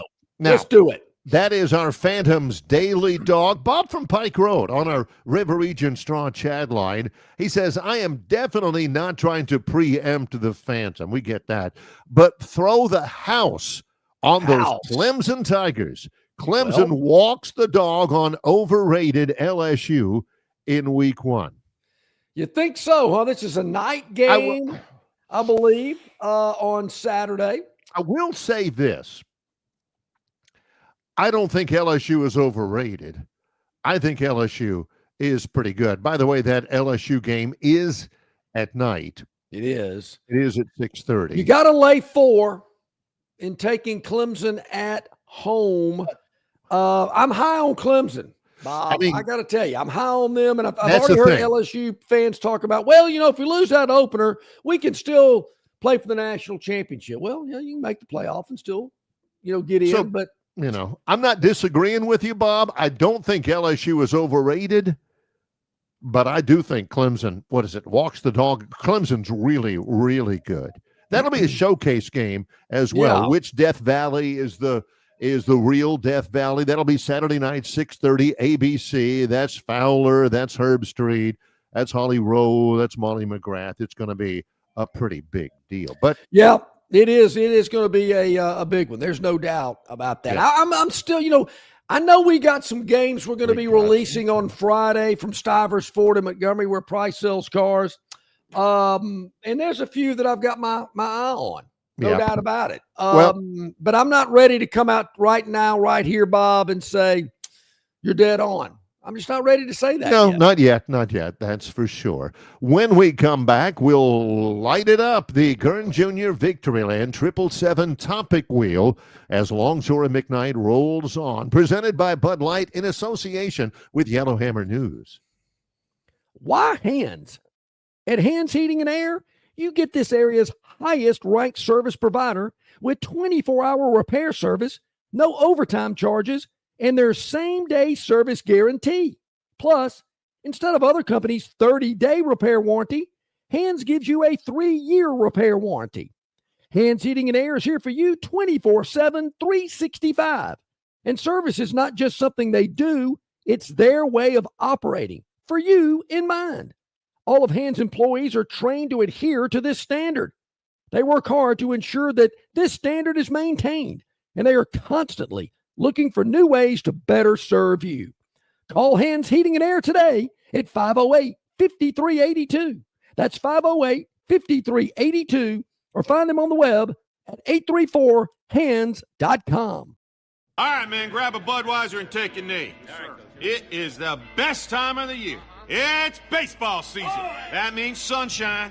It means behind-the-back peanut tosses.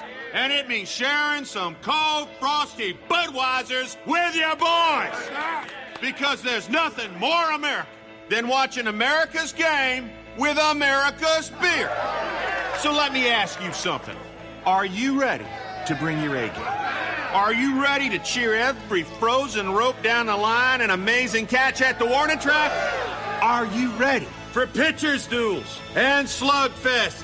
Tell me, are you ready for the thrill of an incredible walk-off victory? I can't hear you. Are you ready for Budweiser and baseball? Then get on your feet, raise an ice-cold Bud, and let's make this season larger than life. Great times are waiting. Get some Bud! Enjoy responsibly. Budweiser Beer, Anheuser-Busch, St. Louis, Missouri. Known by avid golfers as one of the most beautiful and challenging stops on the Robert Trent Jones Golf Trail, Cambrian Ridge in Greenville lies just 40 miles from Montgomery. It is well worth the ride for any golfer looking for 27 holes of jaw-dropping golf. The greens have been redesigned to accommodate the higher green speeds associated with their installation of the latest generation of ultra-dwarf Bermuda grass. Cambrian Ridge offers a fully stocked pro shop with all the latest equipment and apparel. Great food and beverages in the clubhouse can be enjoyed both before and after your round. Get your group together and hit the trail. Go to rtjgolf.com/Cambrian Ridge for tee times and more information.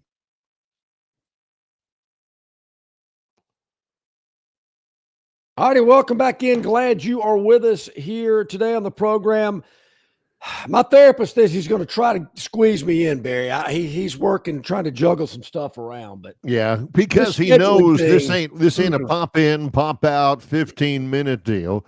This is John on the couch, stressed out.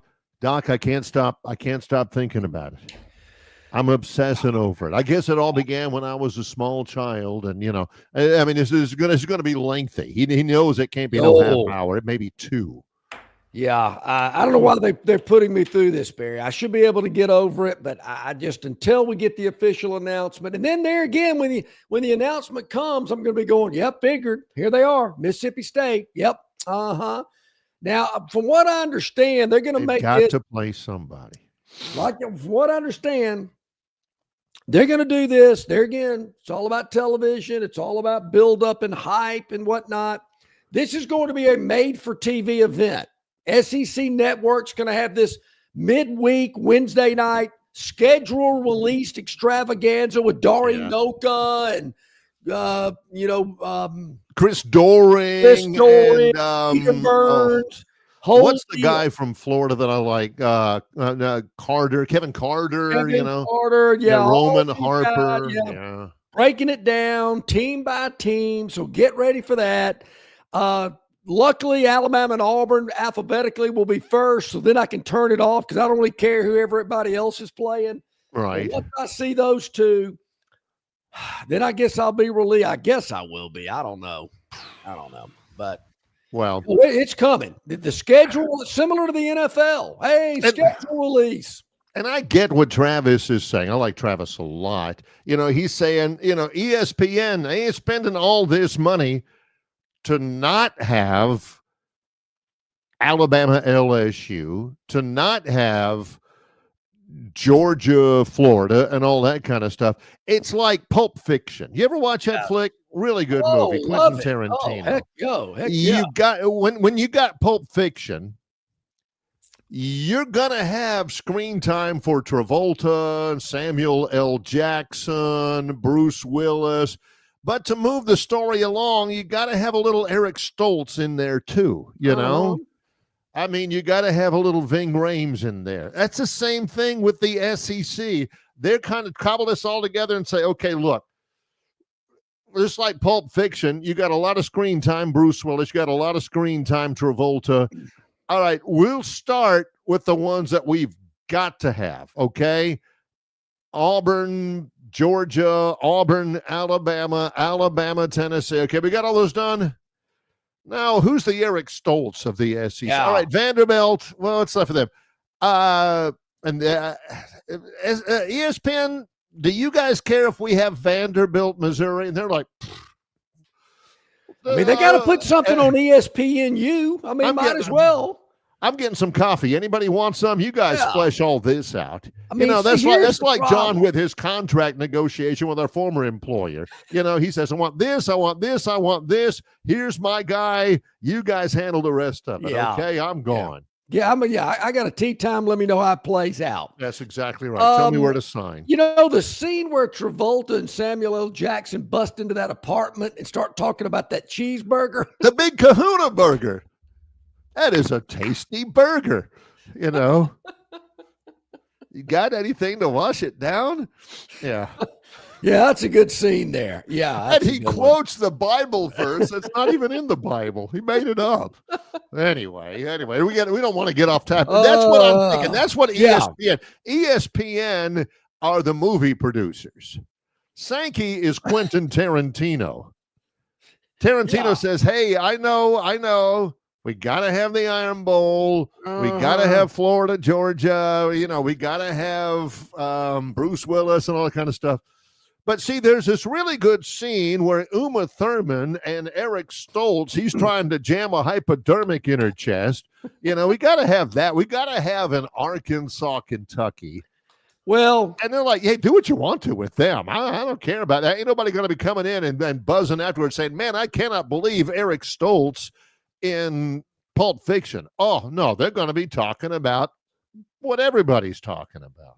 Well, to put it, to really kind of wrap it up in a nice package and put a bow on it, Tobias, he's dead on here.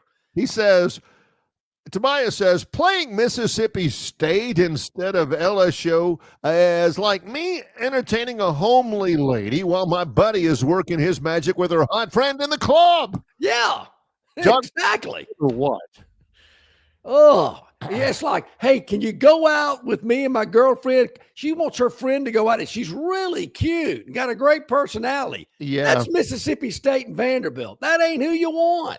Uh-huh. And you show up, and then you're like, oh, he did it to me again. He got me again. I trusted him.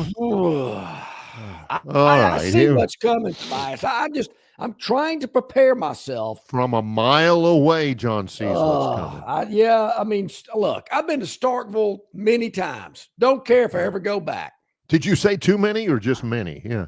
Too many. Don't care if I ever go back. Great little community. Yeah. Yeah. They can have it, though. Don't want it. Yep. Give John Baton Rouge. Baton Rouge. I know I'm going way out on a limb and being greedy if I say, going to Austin every other year wouldn't be half bad, but I know they ain't doing that. That's also kind of a pain for them. Yeah, okay. All right. I'm thinking, Baton Rouge, but I just see what's coming here. All right. We need to move on. We're going to be distracted during the Gurn Jr. Victoryland 777 Topic Wheel because John's probably going to be on his phone in the background trying to get that appointment set up with his therapist and everything. No, I need an hour, Doc. An hour. Don't wedge me in between Mrs. Haverkamp and Judge Smales. Give me an hour. All right, so we got it. The setup. It's the Gurn Jr. Victoryland 777 Topic Wheel. Gurn Jr., our esteemed producer, has spent a lot of time curating items of sports or cultural interest for us. We do not know what they are. We have just a knee-jerk reaction to all of us, which we found is usually our best way of working. Oh, sure. And it's all brought to you by Victoryland 777 Casinos, exit 22 off I-85 in Shorter, Alabama, where you can be a winner too. I see it in the green room. Let's pop it up on the screen. We got a lot of topics today that we gotta figure out what they're all about. 6 of them. All right, let's spin away and see what pops up on the Victoryland 777 Topic Wheel. Big deals. Big deals. Okay, what could this be about? Oh yeah, this was yesterday. There was a boatload of those. Trey Hendrickson, who had been holding out, I think it was 30 years. No, 14 this year. His max salary for 2025 will be $30 million. That's a $14 million raise, which is nice work. He's a really good player. He's our best defensive player. The Commanders, they reach a deal with their wide receiver, their best offensive player, or their best wide receiver. For McLaurin, who's been there for a while, $96 million, counting his 3-year contract extension. He gets a $30 million signing bonus. Oh, my gosh. $30 million signing bonus.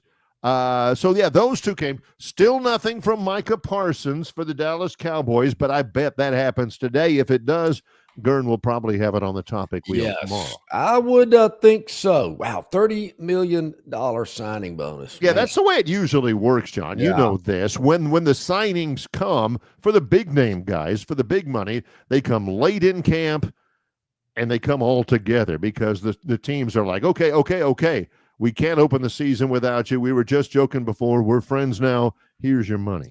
Yeah, exactly. Got to get it down to 53 man rosters, and you got to make sure you got the best 53 out there. So, yeah, you're going to see a lot of this coming over the next day or so. All right, let's go again. We got 5 more to go. Victoryland 777 Topic Wheel. Exit 22 off I-85 Shorter, Alabama, where you can be a winner too. Tricky picking. It's kind of a fun thing to say. Tricky picking. That's normally the Phantom. Yeah, no kidding. Yeah, how about this? Ryder Cup action. Some people Keegan are Bradley, and some are not. Keegan Bradley got stiffed in 2023 for the Ryder Cup. Yep. Now he's the guy that's going to be making the calls, and he's got some. He said there's probably going to be some guys that think they're going to be on it, but they aren't going to be. He says the phone calls will be awful. Keegan they want him to be a playing captain. That is going to be, I don't know. I mean, he got stiffed in 2023. There's probably a couple of guys he may take a little bit of pleasure out of saying, hey, you, Ryder Cup? No. Yeah, Ricky, hate it for you, but you're not going to make it this year. Exactly. Right. Being a playing captain, that's even more pressure. So it's pressure enough having to pick the groups to go out there every day. And if a guy doesn't play good in the first day and you maybe move him back and put somebody else in there, then you got to deal with that. Egos. And then you got to play well too. Yeah. And they got egos, and I hit a bad shot. Come on, what are you relegating me down for? You're no better, this kind of stuff. There's always some hurt feelings after stuff. Yeah, that's tough. I mean, it's cool to be the Ryder Cup captain, but man, you got to be strong mentally because you got to make some pretty tough decisions. That's a good get to win it. All right, good stuff there. Love some Ryder Cup action. All right, coming up. Got 4 more to go. Spin away on the Victoryland 777 Topic Wheel. Open 24/7, 365. Must be 21 years of age to enter. Hey, if your vehicle's running hot, take it to the Quick Lane Service Center. No kidding. We'll take care of it. Right. What we got here? Oh yeah. Let's see. Wilson Contreras and the manager Oliver Marmol. Contreras. Not happy at all. Look at him. See, the umpiring, honestly, it's another thing in Major League Baseball I don't like. The umpiring's been so bad, and I'm a big authority guy. Yeah, you've got to respect authority, but, man, it's hard to respect some of the stuff we've seen from the umpires. Contreras, that's the guy. I can't think of his name, but here's Marmol, the manager of the Cardinals. He's about to get the heave-ho, too. Yeah. Barry, it's hard to read lips in Spanish. I'm not really sure what he was saying. I'm looking. But you get the general gist of it. Yeah. Something about su madre, How do you drop an F-bomb in Spanish? I have not figured that out yet. I'll never forget one time when I was doing minor league baseball, we had a pitcher from the Dominican Republic, and I asked him one time what the first, and he spoke English okay, but he had to learn it because he'd been in the minors for like 7 years. I said, what was your first English word that you learned? And he dropped an F-bomb on me. It was that 4-syllable F-bomb that had an M at the beginning. And I said, who taught you that? He said, my bullpen catcher. So, they learn those things early when you're in Major League Baseball. Maybe the guy was throwing so much heat that the catcher was going, mother, geez, wow. Well, yeah. Plus, in that particular instance, Contreras got so mad he threw the bat and he hit his own coach right in the face. Not good. Again, not good. Let's take a break. Let's do it. When we come back, more to wrap up the show from the Victoryland 777 Topic Wheel with Longshore and McKnight in association with Yellowhammer News, presented by Bud Light. Phoenix Physical Therapy is ready to help patients recover, recharge, and rise. They develop a customized therapy plan for each patient to get them back to enjoying their favorite activities. Their experienced team is committed to providing exceptional care in a professional environment. Whether you're looking to prevent or treat an injury, recover from a recent illness, or recuperate from surgery, schedule an appointment with our clinic and take advantage of our physical therapy, athletic training, workers' comp, and employer solutions service. Experience elevated physical therapy today. Call Phoenix Physical Therapy at 239-9316. That's 239-9316.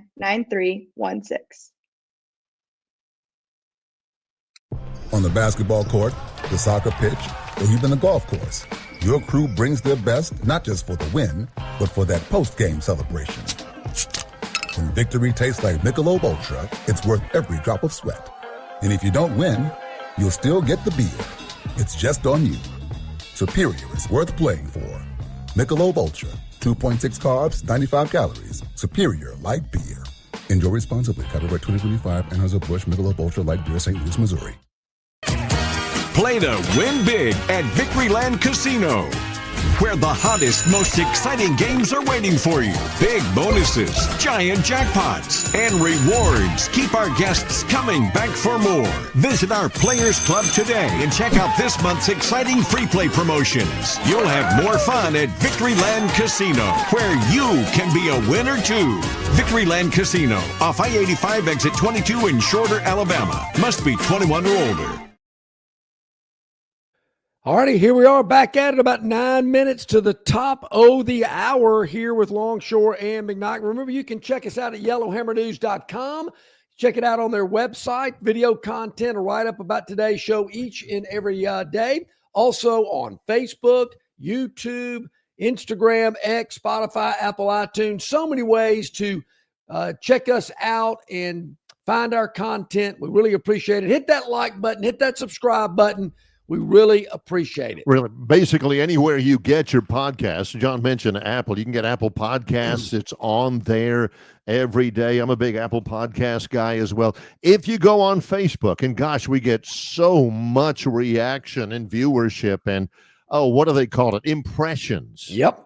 I don't know what that is. I do know that Rich Little did those, but you get so many impressions on Facebook. When you go on Facebook, just check out the Yellowhammer News account on Facebook. That's where you can watch us on Facebook. Plus, they got so many links to so many of their great content at Yellowhammer News itself. You can catch us just about anywhere, John. We are multimedia conglomerates here. Yeah, as a matter of fact, Barry, I saw where another news outlet picked up an interview that we did last week with Senator Tommy Tuberville. Yep. So, Yep. Man, That glad to is see cool, that. Yeah. Yeah, he was pretty outgoing with us for sure. Oh, he normally is. Always has a good time. Yes. Yeah. But, All right, here we go. Yeah. All right, let's spin that Victoryland 777 topic wheel. Here it is, 3 to go, blue, yellow, and red. Where will it stop? Well, we're going to find out just as soon as you do. Bad buzz. Yeah, I know some people. When I was a kid, my dad used to cut my brother Mike and I our hair in the tub. It was Carlos Alcaraz. Man, my haircuts. My dad, he brought the cheap. Oh my gosh, Alcaraz. I felt like my hair was really long already before the job. Do you want to get a haircut? Suddenly, my brother, he misunderstood with the machine. He just cut it. The only way to fix it is just shave it off. Yeah, that is a brutal haircut. I wish I had known this. My brother just misunderstood the machine. Whenever I gave my little brother a hard time, just like I'm sure your big brother gave you, You can always say, I just misunderstood. Yeah. I didn't realize, I honestly did not realize, Mike, that getting that bath towel and wrapping it around to where it had that little end and then dipping that end in water and then popping you with it, I had no idea it would do that. I just misunderstood that rat tail. It'll pop you. It'll pop you. All right. Oh, my gosh. Ain't no doubt. Back of your leg. Woo. Ouch. Bad haircut. All right. We've had a lot of tennis action lately. I love the one that got beaten up his racket yesterday. He took about 70 whacks at it because he wasn't strong enough to knock it, to bust it on one whack. I've been interested in man. Oh, we got it. No, this is not my guy. What I just made. A guy, not my guy. He's not my guy. Oh, Desmond Watson. I've been tracking him because he's a Gator. Desmond Watson will be released by the Bucks. John mentioned the 53-man cutoff is coming up. Get him. He played at Florida, undrafted, 464 at the school's pro day. Doesn't sound healthy. 464, and he played at Florida. Now, he very rarely played more than 2 plays in a row because 464 pounds. But, I mean, when he's in there, John, he was hard to move. Uh-huh. And that was the problem. He found himself hard to move. Yeah. And they said, well, he lost 30 pounds. John, losing 30 pounds at 464, that ain't a problem. Yeah, 494 to 464. Do you even notice? You remember those old commercials for Preparation H on TV, which also was this color of my shirt? Yeah. Preparation H. You had some guy that they had on camera in those Preparation H commercials. He had on a white coat, so made you think he was a doctor. And he said clinical evidence proves that Preparation H can shrink hemorrhoidal tissue this much. And I'm thinking, boys, I don't know. Going from this to this does not seem like much of a solution for hemorrhoids. I want it just like that guy. I want it completely shrunken. I want them gone. Yes. 464 to 434 pounds, John. Yep. That ain't addressing the issue. You know, but it's kind of like those commercials. I've always wanted to meet that dentist that did not recommend Trident. Yeah, 4 out of 5 dentists who chew gum. Well, who's the one that doesn't? Yeah. You chew gum, right? Yeah. And you don't like Trident? What? Are you a beach nut guy? So you like Super Bubble or Bazooka bubble gum better? Oh, the worst. Oh, Bazooka was the best.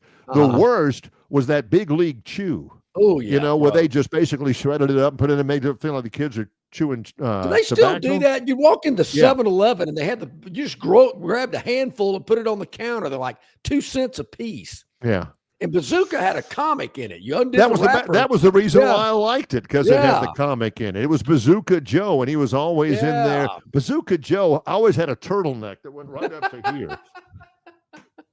You know, Bazooka, I'm right. Bazooka gum was harder though. It kind of you had to get it going now. Yeah, your little 7-year-old teeth. Oh, you might leave one in there by the time you got it worked out. No kidding. All right, one more to go. Let's spin it to make it official. It's no big deal.